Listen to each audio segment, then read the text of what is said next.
When Decan Andersen found a wounded baby squirrel in his yard, he knew he had to help. When the vet told him the animal had very little chance to survive, the rescuer could not let him die alone. Andersen brought the critter into his home and did all he could to make him comfortable. Andersen is a single father who lives in Denmark with his children Nicole and Marcus. The family shared their home with a pet named Coco. In April 2014, the clan would welcome a surprise new addition. It was then that Andersen witnessed a tiny red squirrel tumble from the fourth story of his apartment, and the critter's landing was far from smooth. He ended up falling straight into a prickly bush. An apprehensive Andersen then went to see how the squirrel was doing. He found him lying in the middle of his yard, clearly injured, and bleeding from where the youngster had hit a tree branch. While Andersen felt the need to help the poor squirrel, he didn't want to interfere with the natural order. So he left the creature where he found him, in the hope that his mother would come to save him. However, she never did. Rejected by his family, the squirrel's only hope was Andersen. Happily, when the dad of two realized no one was coming for the critter, he stepped up to the plate and took the animal to his local vet. Then Andersen waited for assistance. He took a risk by placing the baby squirrel by his pet cat Coco.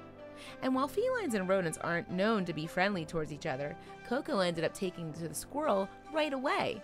It's as if she knew his life was in danger. She cleaned the animal before snuggling up with him in an effort to keep him cozy. By the time the vet arrived, Coco and the squirrel already appeared to be friends. But the future of the pair's relationship was cast into doubt when the vet revealed the squirrel had little hope of surviving. All the expert could do was patch the animal up and hope for the best. Andersen refused to give up though. Instead, he made the squirrel, who would dub Tintin, part of his family.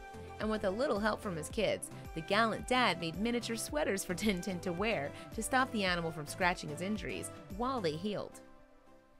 Then, after 5 long months, Tintin had finally recovered. Given that the squirrel had grown up inside and was used to relying on Andersen for food, he wasn't suitable for release. The family ultimately decided to keep Tintin as a pet. An interview with People in 2016, Andersen explained, "By the time Tintin's bandage was removed, he was completely domesticated and had no fear of cats. He quickly became like a third child to me." However, since red squirrels are endangered, it's prohibited to keep them as pets. As a result, Andersen had to apply for permission to keep Tintin in his house from the authorities.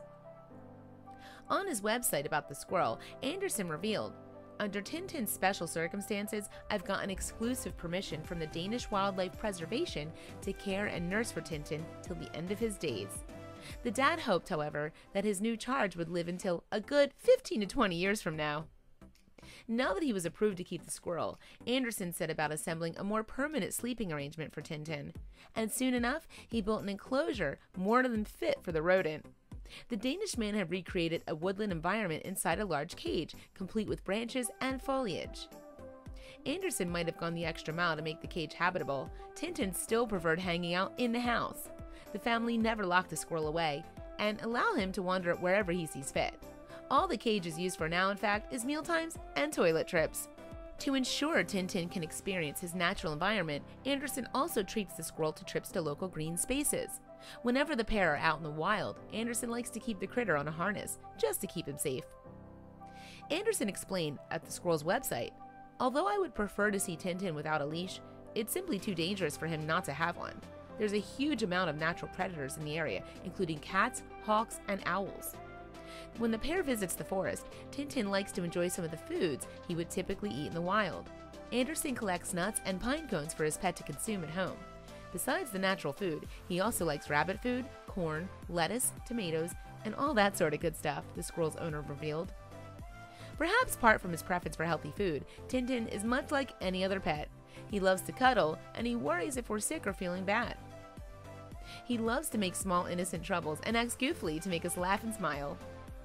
In fact, Tintin brought so much joy to Andersen's life that he wanted to share the squirrel with the world via Instagram. On Tintin's page, the squirrel boasts 119,000 followers, and his owner hopes that the animal makes them as happy as he is. "With so much negativity in the world, I thought it could help lift people up," Andersen explained to People. Please share with your friends and family.